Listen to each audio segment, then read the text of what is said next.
So thanks, Mom, for coming to talk to me today. I'm excited to hear your story a little bit. I thought we could talk a little bit about your childhood. I was just wondering what it was like growing up and what things were like with your mom and what things were like with your siblings, and just tell me a little bit about your childhood. So, it was a long time ago. So if I remember some of the things, but I was the oldest of three girls. And then I had a brother when I was 17. So he really was like almost a different family. Yeah. But, so I was the oldest, like I said, and, we pretty much were, my mom got us into lots of activities right away when we were young. We did brownies and Girl Scouts, and we did a lot of church activities, and we went a lot of places, like hiked in the woods. Yeah. And, where'd you guys go hiking out there? Deer Grove. Okay. Which is, on the northwest side of Palatine. Okay. And pretty normal family. And then we lived 2 doors down from our cousins.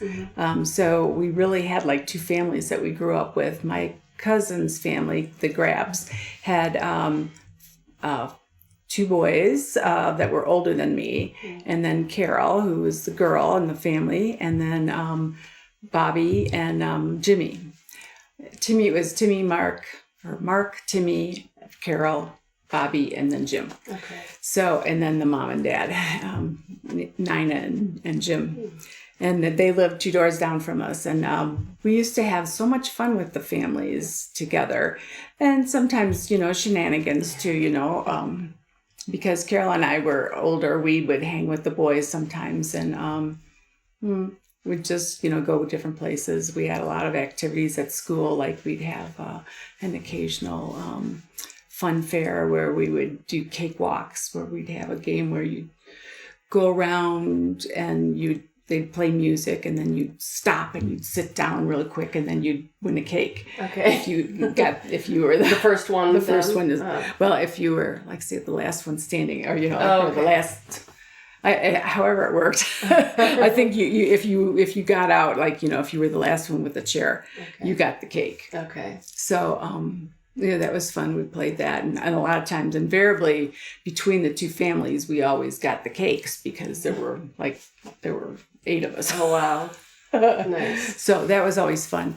And we would always do Halloween costumes together, because at Cutting Hall in Palatine, they had like a little auditorium. It was like a little mini theater, sort of like the Sherbino here in Ridgeway. Okay.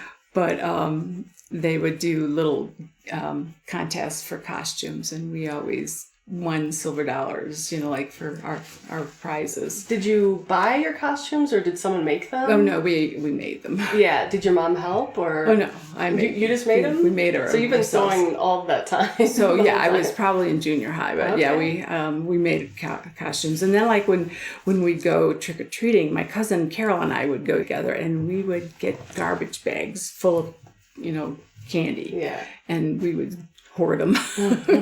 And I did a lot of stuff with her, so she was almost like a sister to me. Yeah. And nice. And did you spend much time with your mom at all? Like, did you spend time in the kitchen with her? Did you go shopping with her? What did you do with your mom? What kind of activities? We did a lot of stuff at Christmas. It seemed like we made cookies, and she wasn't a big cook. I think I have to say she wasn't as big of a cook, but she had been in a situation where she came through the Depression, and her mom lost their house. Her father died when she was 18. Oh, wow. And he had a stroke. He was a dentist, and he had a stroke, and they lost their home.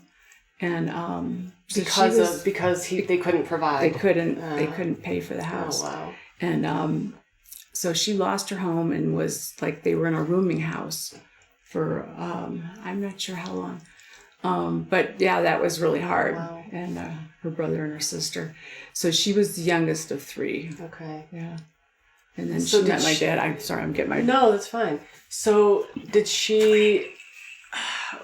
Do you think growing up in the Depression, did that kind of affect the way she was the way she mothered you? I don't know. Was she much more frugal, or? I think she was pretty frugal, but Yeah. it wasn't in a bad way. Yeah. Until she was much older, and Okay. I think that where it kind of like showed up where she would hoard things that were like, kind of odd things. Yeah. Well, like newspapers, right? Wasn't that one of the things? Well, no, the one thing that she Oh. hoarded was the little,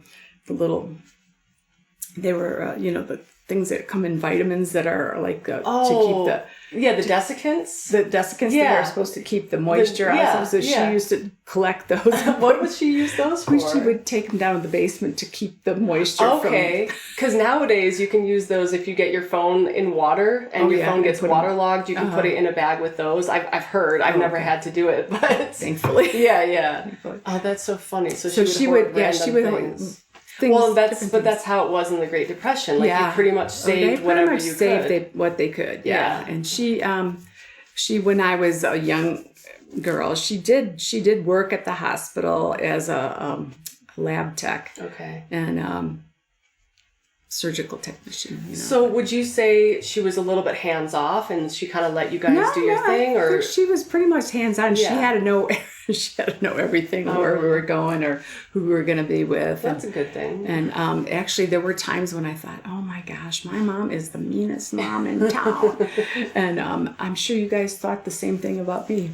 I had to know where you were and who you were with and when you were coming back. And it's smart. It's smart to do that. So, no, she was pretty much there. When she worked, it was just real part-time. And my dad, he worked as a carpenter and he drank heavily. Yeah. So there were times when, he didn't come home as much as she would have liked him to. So, I mean, Dad was a great guy, but he did like his beer. So, and then I remember Dad and Carol and Uncle Jim and I, we would go once a year to a square dance with Girl Scouts. That was always fun. So we had like a lot of activities that we seemed to do, and that was fun. And let's see. Well, so I was going to ask you, did you know from a young age that you wanted children, that you wanted to be a mom, or did it not really kind of cross your mind? It didn't really cross my mind. I wanted to be a scientist. Okay.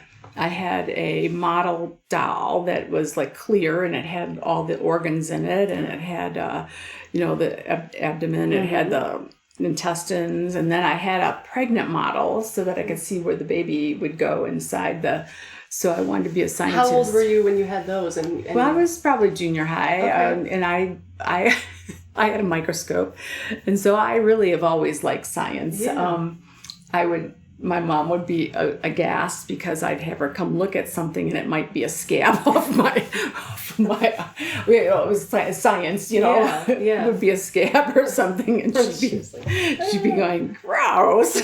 I can see that. And I would bring critters home, like little spiders or something like that. And one time I remember I got her a birthday present and it was a lobster, but it was a live lobster that she had to cook.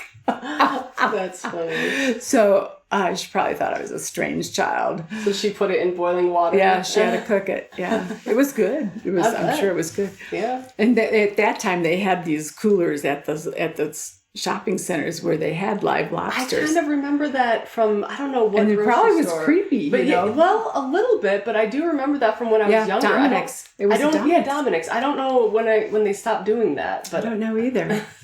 probably someone complained. Probably, or something. Probably.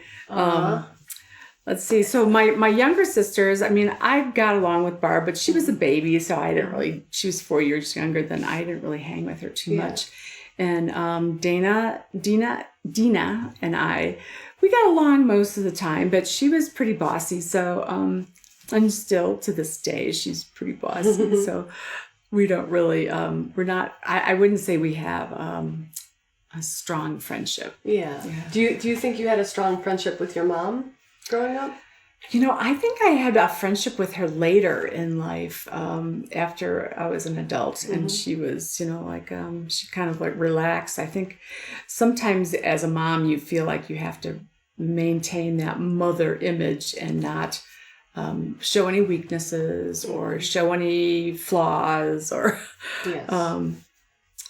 Be perfect. And, we're all far from perfect. Yeah. Yeah. So do you feel like she was maybe a little bit cold or distant when you were younger just because she was trying to maintain kind of that motherly facade towards you or that attitude towards you? I guess I never really felt like she was cold, but I just think that there was definitely a distinction. She was mom and I was not. So when you started to have children, were you able to she was able to relax a bit as you became an adult and you guys were able to connect a little bit more? Right.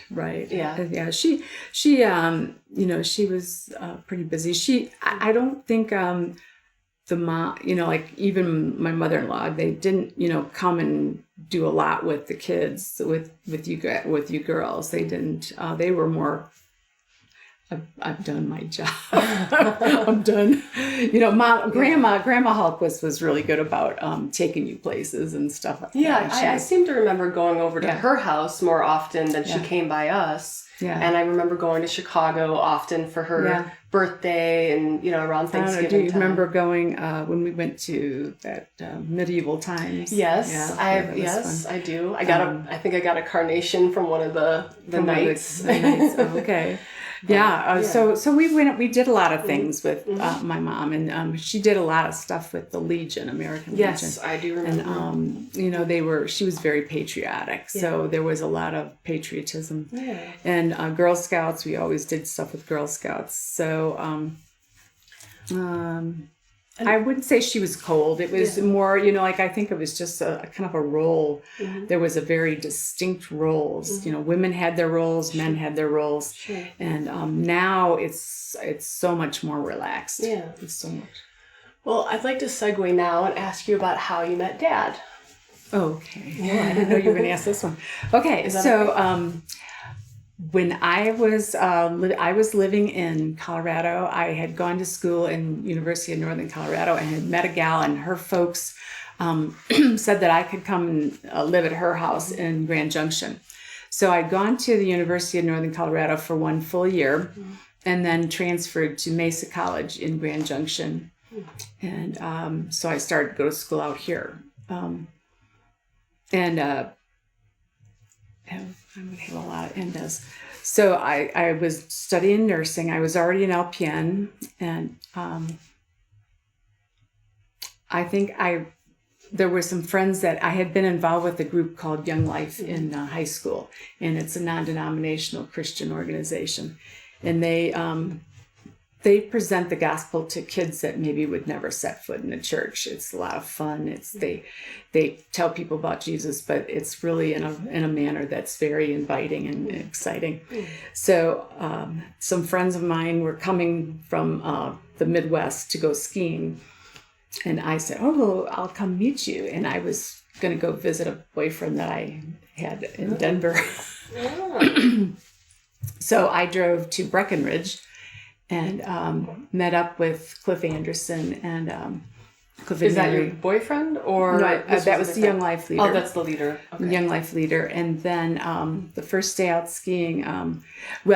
When I first met him, I was sitting in a Bible study. I went upstairs and had reconnected with people, and I was sitting in a Bible study, and up the stairs came this guy with his shoulder was all bandaged and stuff like that. And his first day out skiing, he had dislocated his shoulder, Paul did. Yeah. And I thought, oh, that's too bad. He looks kind of familiar to me. And I didn't really, I had my glasses on and I was just in, kind of study mode. Yeah. Because we were studying something. Did you think he was cute though? Or no, I didn't really think anything. Okay. I just thought he looked familiar. Mm-hmm. So, and I knew his brothers. I knew Tim and Todd. Oh, you did? I did know them. From Illinois? From Illinois better. They had been involved with Young Life. Okay. Paul hadn't been involved with Young Life too much with clubs and stuff. But he did look familiar. The next day I was going to go to Denver to see my friend who I'd been dating him, but not really that much, not seriously. It was more of an acquaintance relationship. But I was going to go to Denver to see him, and I overheard Paul and Tim on the phone. They were arranging for him to get a ride into Denver. And I said, well, I'm going into Denver. I'll give you a ride. And I had a 65 Ford Mustang with fastback. Fastback was navy blue Mustang. And it was just it was a really fun car.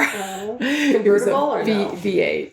Was it a fastback? Okay, yeah. Okay. Fastback. It's got the It's like an angled. Yes. It was a fun car. Oh. It didn't have any heat though, and so when I had him come in the car, he was starting to feel a little cold because he had dislocated his shoulder, so he was a little under the weather. So I threw a blanket on him. And we talked for like the 3 hours that it takes to get from Breckenridge down to Denver, and his flight was delayed because of snow. There was a little bit of snow. Okay. It wasn't a lot, but it was delayed. And at that time, I think the airport was located closer to the mountains. It wasn't so far out, It was like a little bit different place. I mean, I remember all this now, and I think I was really brave back then. I don't know what I was. I think in youth sometimes we're braver, or it might just be naivety. Might be. So I said to him, I said, well, you're welcome to come with me to church. And I met up with this guy that I said, and I told that I was just sort of just seeing him, and he was a little bit not real happy that I had brought this other guy with me. Sure. And I said, I'm giving him a ride to the airport, and his flight's been delayed, so he's going to come to church with us. Well, it was a very charismatic church service, and he wasn't used to that because Dad wasn't used to that. He came from a very conservative evangelical background.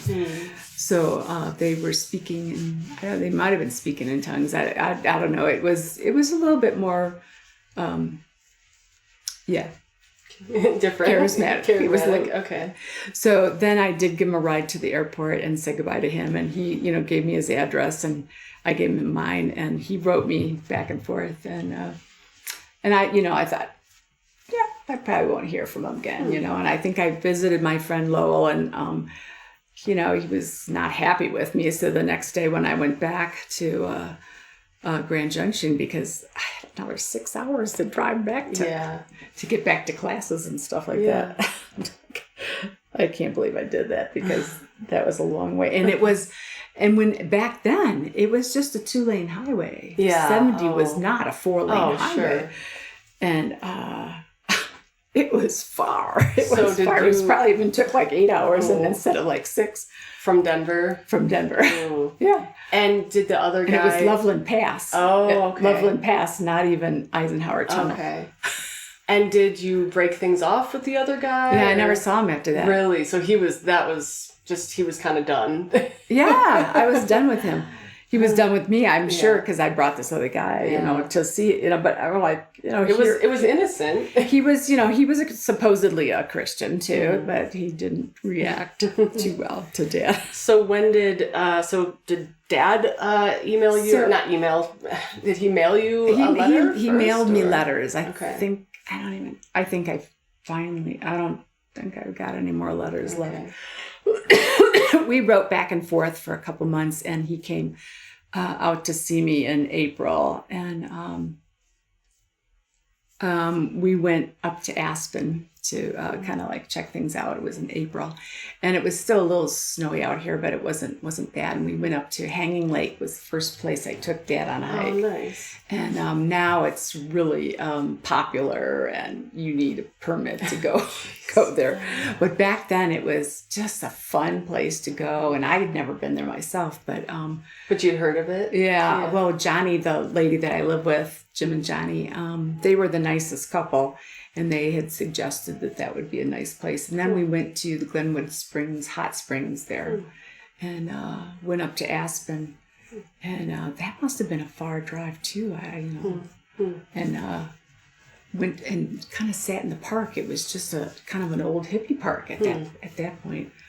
And then when he went back home, I think I came back to Illinois like in a couple weeks or so, and then to visit him. To visit, and to visit your family. Yeah, to visit my family, and then I think on the phone, I was trying to remember how he did it, but he proposed to me over the phone. Over the phone? Yeah. And really? I said, he said, will you marry me? And I said, well, I think he says, I asked him, do you think I should take this class that I've got here? Because we knew we wanted to spend some more time together to get to know each other. Yeah. And I said, well, I've got another semester or another quarter coming up. Should I take this class? I've got a biology class. And he says, well, I think you ought to come home and marry me. Oh, I remember that line. Okay. And I'm like, oh, yes. So that was when you were still in Colorado? So I was in Colorado still, but I did stay the next semester. Oh, you did? I did. I did finish that class. And then you went home and married then I him? went home. Okay. And meanwhile, I bought material and started making my dress. Nice. And it was good. It was good to that I didn't just go home. Yeah. I think it was really good because first of all, I probably wouldn't have married him because I would have been too sad to leave Colorado. So you needed that extra time. I needed that extra time to kind of wean myself away from Colorado because I was in love with it out here. I know. And and it never had changed, know. So I mean, I knew that when I first started coming out here, when I was in high school and came to a Young Life camp, I was like, yeah, this is it. I like it. This is home, even if it kind of there was a stretch between. Yeah. So, so you guys got married and then within a year or so got pregnant with Dana? Or? Well, we got married in 1976, which was a bicentennial year. Okay. So we had a bicentennial marriage. My wedding dress was kind of fashioned after a bicentennial costume. Yeah. And it's gorgeous. I still have it. I could get you a picture of it. Yeah. In fact, Nicole tried it on last year when she was. Did it fit her?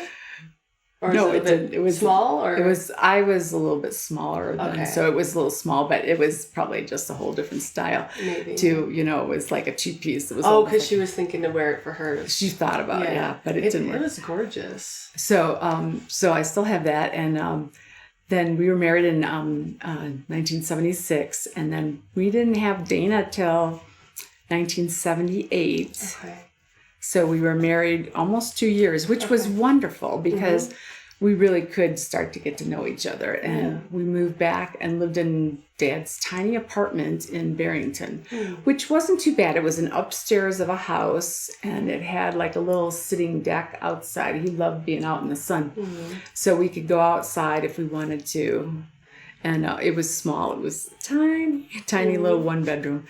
But we managed to. He had to get rid of all of his girly posters. He had, I think Raquel Welch was like up on his walls, and a couple other famous actresses, that he had to get rid of. And well, that's yeah. So there was, and then we had the couch that he had that was a sleeper bed for a number of years when we were married. You slept on that? No, we slept on a regular bed, but we had a hideaway couch, and then we brought that to our first house that we bought on the Manor Road in Crystal Lake. Okay, and that's where you had Dana? We had Dana, and brought her home to that house. I had her at Lutheran General. Okay. Had Nicole at, I think she was born in Barrington. I think she was born in Barrington, and you were born in Barrington. And so, when you guys first got married, did you know that you wanted to have children with him at some point? Or, was it just kind of something that, in those days, was that just what you did? You got married and you had kids, or you got married, you bought a house. You might work a little while, but women didn't work as long. They pretty much decided that some women didn't work at all. Once they got married, they decided that they weren't going to work. But I did work for a while because I was working on my RN, and so I was going to school and then working part-time. And that worked out good. When Dana was born, I think I stopped working. Well, I mean, that makes sense. It's a hard time to work when you have a newborn. Yeah. So I didn't work with her. And then when Nicole was born, I may have worked really, really part-time. So, and then when you were born, I don't think I worked. And eventually you went back to nursing a couple days a week when I got a little bit older. Yeah, right? and then when you were out of high school, I went back pretty much full time.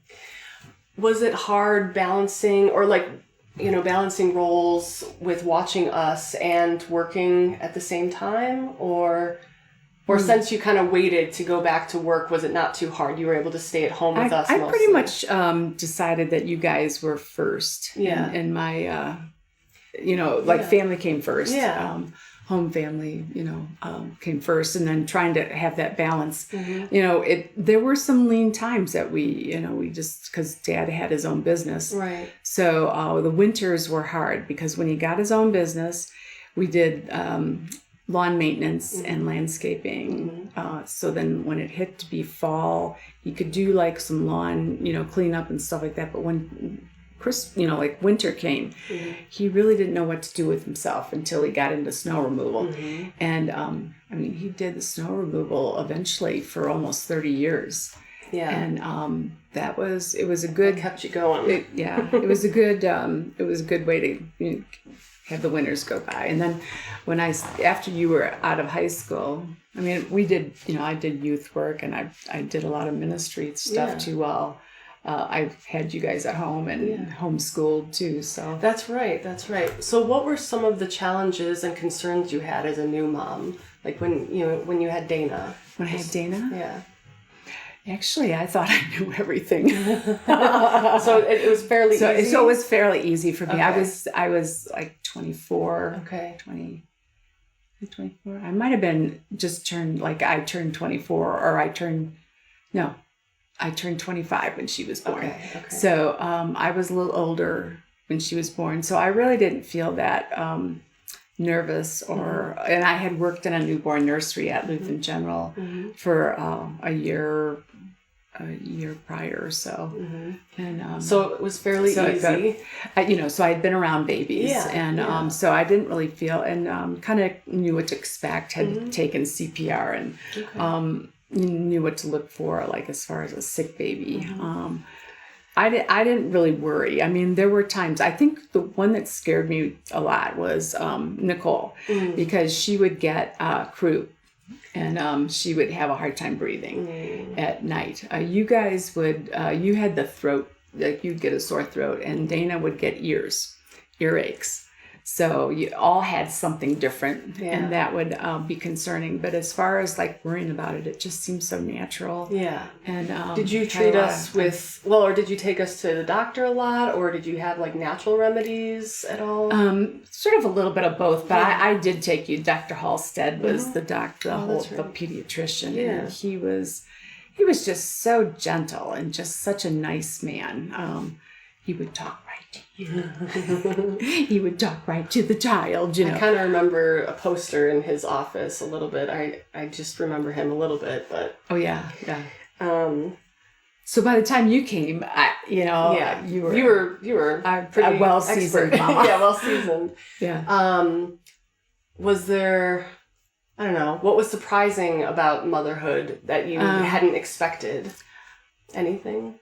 I think the one thing I think where all of a sudden you go, it's 24/7 that you're a mom, and I think the hard thing is to really be able to sleep. Yeah. The first couple years, because your baby, you're always constantly listening for the baby. Yeah. Did you guys have like baby monitors, or did you just kind of listen for a cry, or? Yeah, our rooms were pretty small, so. Yeah. So it wasn't, because we don't use one either, but. And back then, like you could put the baby on the tummy, and now they tell you not to put the baby on the tummy, and I think I worried a little bit, because they would tell you about SIDS, and you kind of worry about that, but I was very vigilant, and that was the only thing I think I ever got concerned about was that. But you guys were, pretty easy going babies. You were until you were teething, and then you kind of got a little grumpy, and you'd get like an ear infection or stuffiness and runny noses, like when you started cutting teeth. So that was pretty much. And you were pretty Social. You guys were really All of social. us? Yeah, Yeah. I had you in church and in the nursery. So Okay. What were some of your core values and beliefs when it comes to parenting, and how did it influence your decisions as a mother? okay, well, I didn't really. I would discipline you only if it was going to be dangerous. So there had to be a real good reason to discipline you, as far as no. Otherwise, I pretty much, it was okay to discover, okay for you to discover some stuff. And as far as the core values, my dad and I would really, we did a lot of stuff. I think I was focused on the family, had a lot of material for new parents.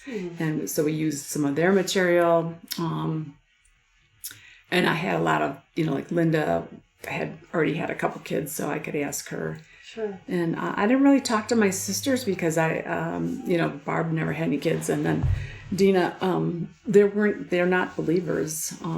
They don't have a core value of Christian values, so it didn't really align too much. It didn't align with our ideology. Yeah. So Plus, you were the older one, right? So maybe you also felt like you.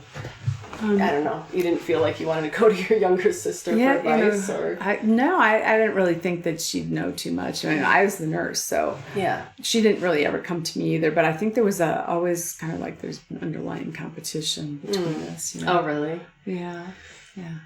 Which is sort of sad in a way, because like I think when you can be friends, that would be a good thing. And I don't think I don't.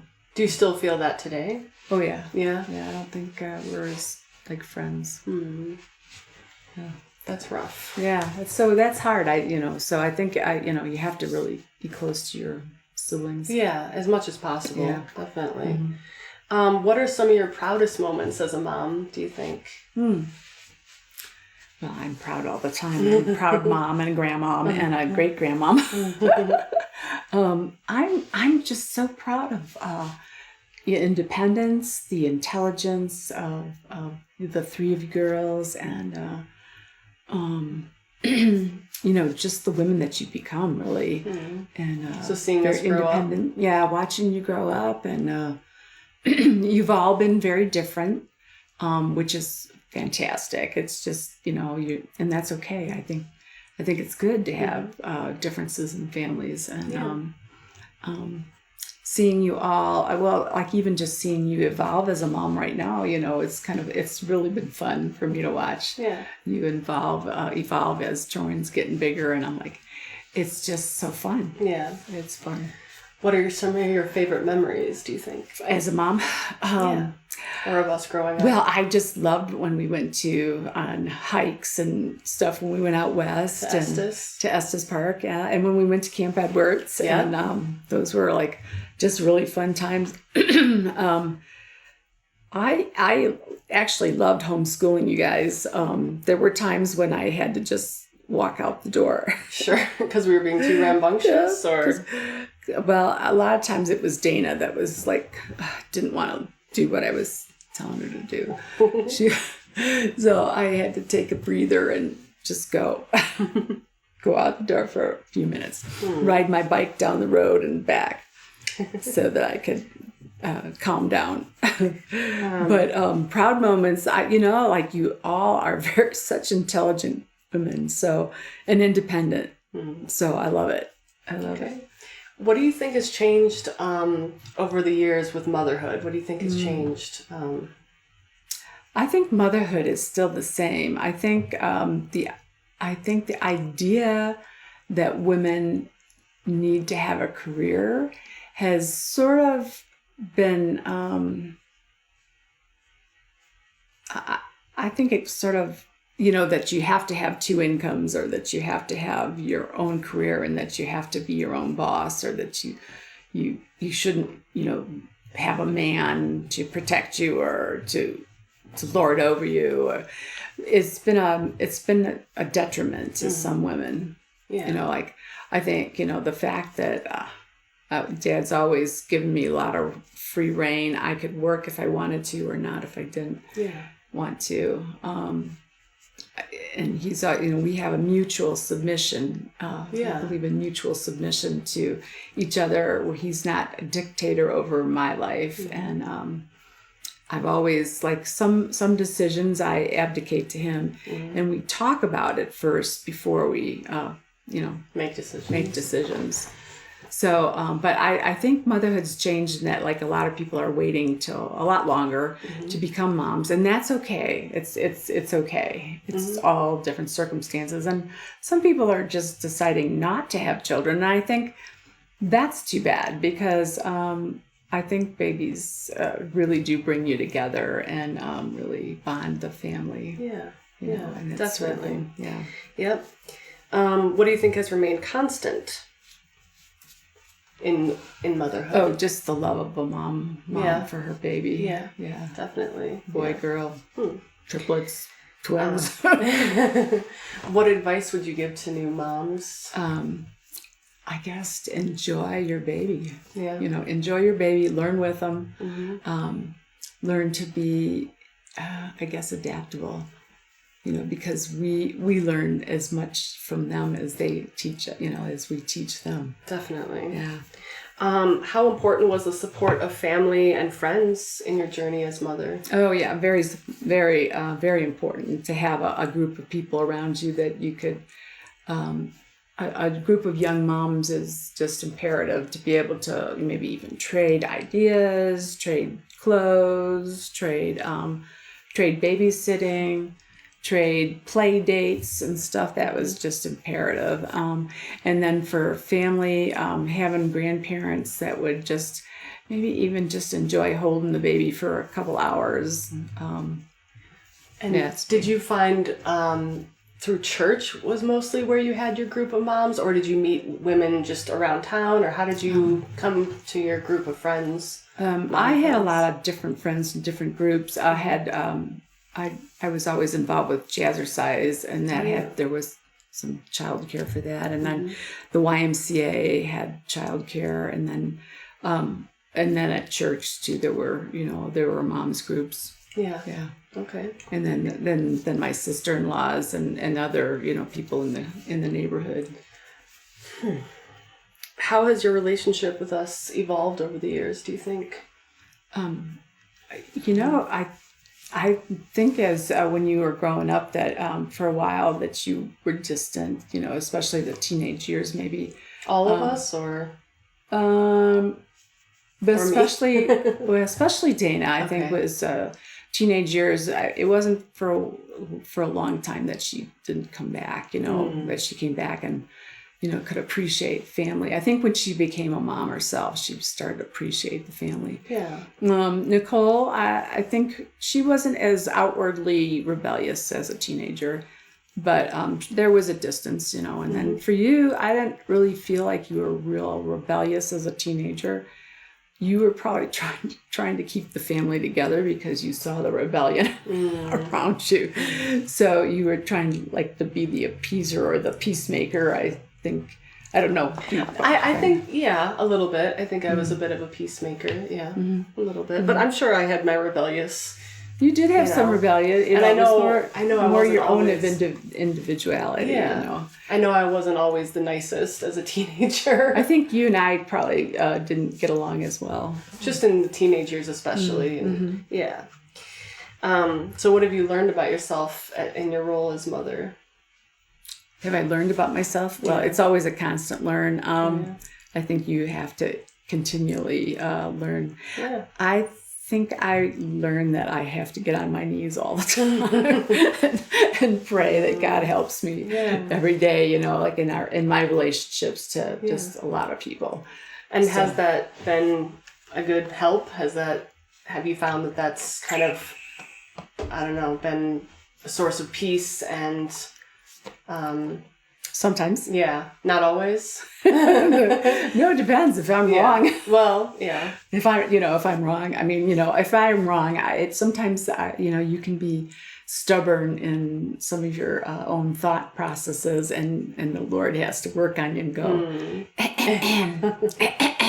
Yeah. Some of us are a little hard to communicate with at times, and I'm no different than most people. So, but I think for the most part, God is my kind of my plumb line, and when he said when I feel convicted about a behavior or like a relationship, he usually helps me to work through that. Good, nice.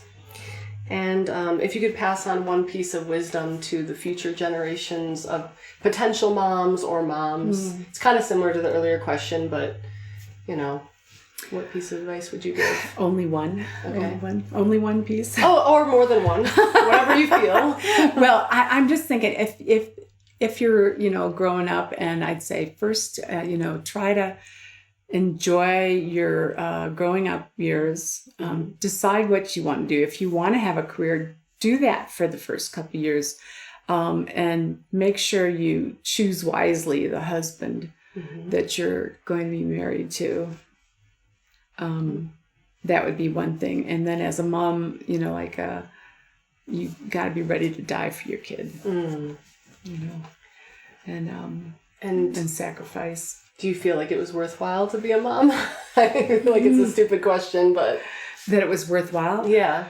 Would you do things differently? Do you wish you could have become a scientist instead, or...? No, I think it was priceless being a mom, really, because you are kind of a scientist in a way. Yeah.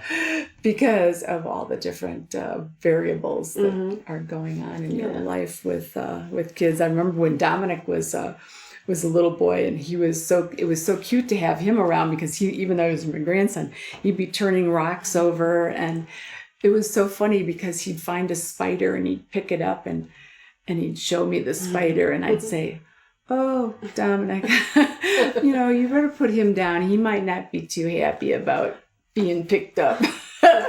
So learning things, and I remember one time we caught a snake and we put it in a bucket and we put it in, and it went up out of the bucket as soon as we put it in.